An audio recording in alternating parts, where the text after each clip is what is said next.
Hello mathematicians, welcome back to another video, quadratic functions yet again. And if you want to learn more about quadratic functions, make sure to check out the link at the top of the description as well as the info box. There you can find the whole complete playlist with everything that you are ever going to need with regards to this topic. So check it out, it's definitely worth it.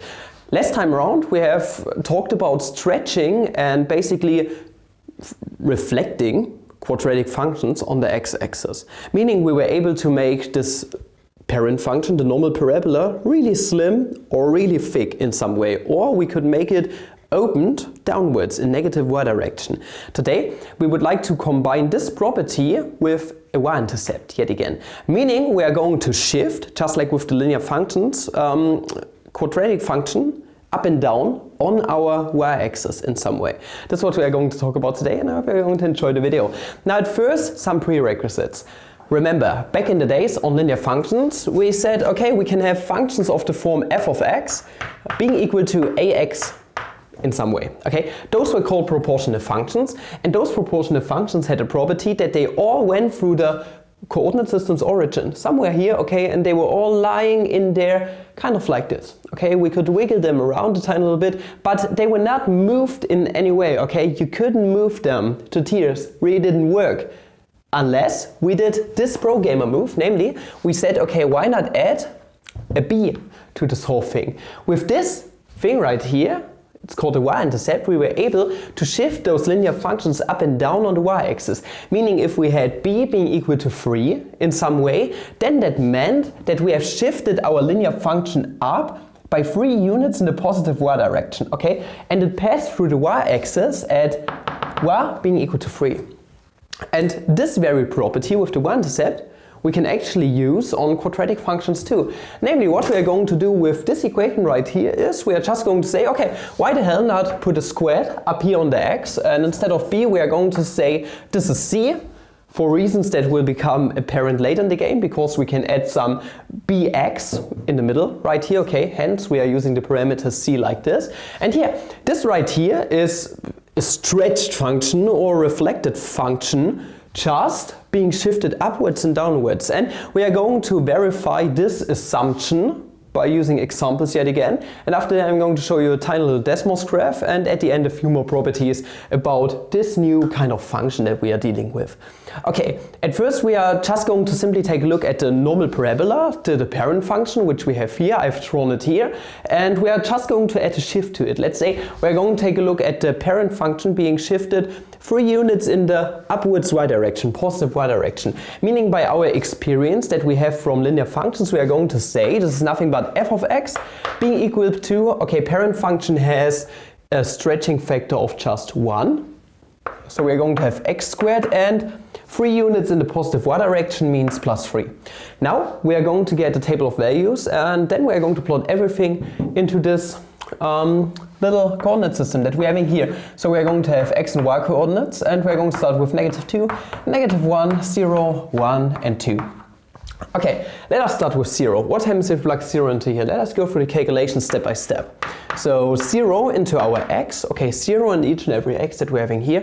So we are going to get 0 squared plus 3. I mean 0 squared is 0 times 0, this is nothing but 0. And 0 plus 3 is going to give us 3 overall. That was easy. Meaning our, interesting, our quadratic function is not having its roots, its zeros at x being equal to 0 anymore. Rather, we shifted it upwards in the positive y direction by 3 units. If we were to put this point into the coordinate system, it would lie exactly here. Okay, just like our linear function example from before. Now let us plug the 1 into here and see what we are going to get. I mean, f of 1 is going to be a 1 squared plus 3, 1 squared is 1, and 1 plus 3 is going to give us 4. Okay, that was easy. And now last but not least, we're going to plug the 2 into here, meaning we're going to get f of 2 being nothing but, okay, 2 into each and every x, 2 squared, plus 3, I mean 2 squared is 2 times 2, this is 4, 4 plus 3 is going to give us 7. So yeah, f of 2 is nothing but 7. Okay, good stuff. What about the negative values that we're having here. Let us plug a -1 into here and see what we're actually going to get. So f of -1, and now please use parentheses. It's important because of the squared here. We are going to plug the -1 into each and every x, so we're going to have -1 squared plus 3. I mean, -1 squared is -1 times -1. Negative times negative is positive. Okay, we talked about this in the sets of numbers playlist. So we are dealing with 1 squared plus 3. 1 squared is 1. 1 plus 3 is 4. Yet again. Oh, that is quite interesting. I mean, this rings a bell, right?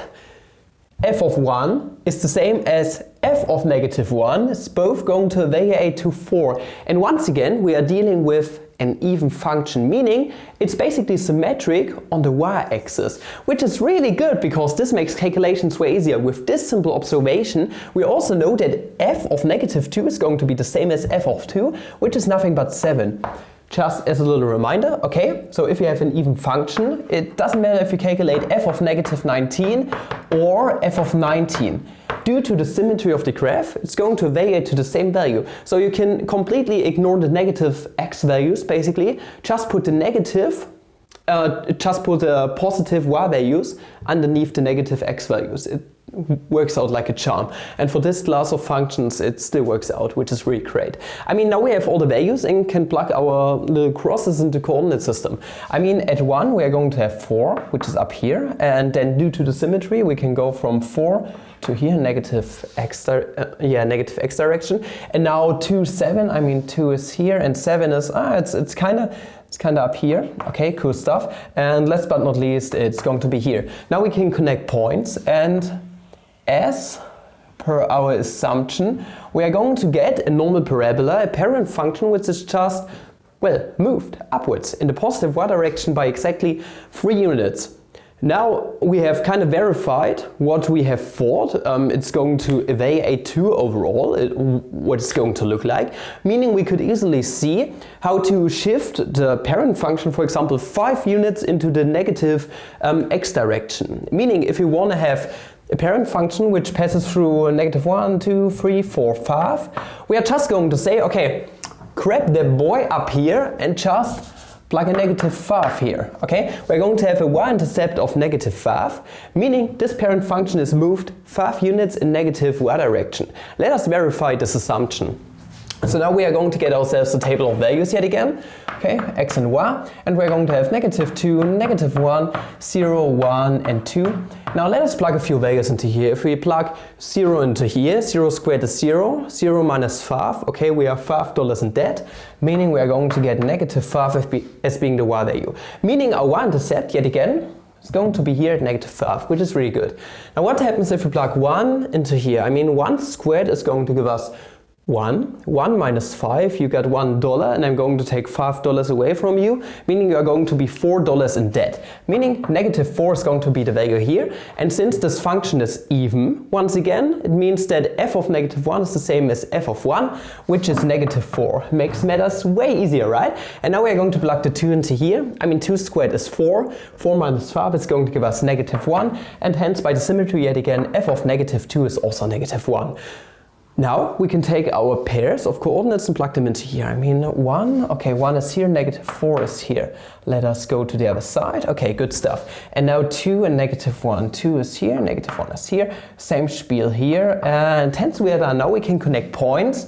And as per our assumption, yet again, this is just a parent function being shifted downwards in negative y direction by 5 units.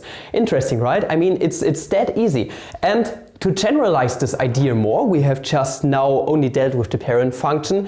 Doesn't matter if you have an a here, meaning you have a very stretched function or very thick function, doesn't matter. This assumption is going to hold for all function of this form, okay? Meaning it doesn't matter if you take a look at f of x being equal to -27x² plus 100.